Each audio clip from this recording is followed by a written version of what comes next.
Well, it certainly has been a focus of mine since the beginning of the year when growth looked better than expected. And so when growth surges better than expected quarter after quarter, what investors anticipate is that costs will rise too.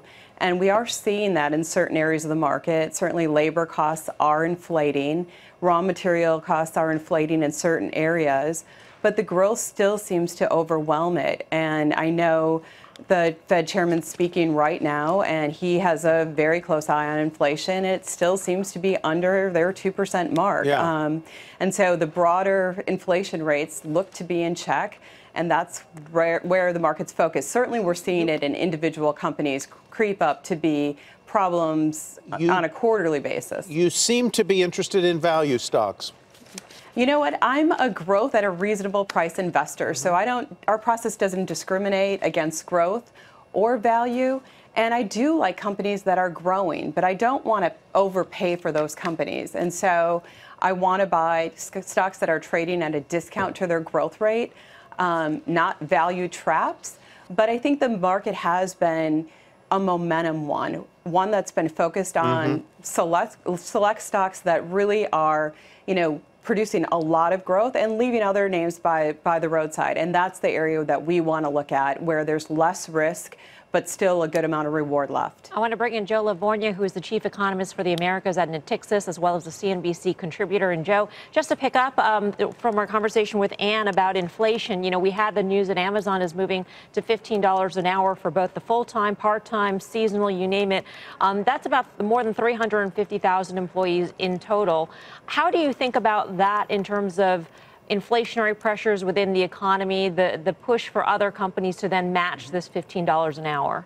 I love the fact that Amazon's raising wages. That's great. Workers need higher wages. We've had very little real wage growth the past 16, 17 years. I don't expect wage growth, Melissa, to be inflationary. In fact, the latest inflation data showed a serious deceleration in prices. So to me, a tight labor market's not inflationary, and that's very anti-Fed thinking, but I'd argue that's exactly what the data show. So it doesn't change your view of how quickly the Fed might pick up their pace? Well, that's it. I mean, the thing is, they look at the inflation process as largely being determined through the Phillips curve, meaning low unemployment drives higher wages, which in turn causes inflation. So yes, they'll look at Amazon and they might see some higher average hourly earnings data on Friday and be more confident that inflation is going to move up. And that, to me, Melissa, is a risk. In fact, everybody worries about trade and China and what's happening with Brexit and everything else. To me, the risk is more banal. It's the Fed over-tightening rates on an inflation threat that I just don't see. And a couple months ago, you talked about how some of the Permian oil companies were a good value. Oil has moved up. Many of those stocks have moved up. Are they still a good value? Do you still own them, or have you sold some? We still own those stocks, and I still think that there is a valuation gap left there. It's not as wide as it was before, but particularly the Permian oil stocks had a wide valuation gap because of a bottleneck that existed in getting oil out of that area.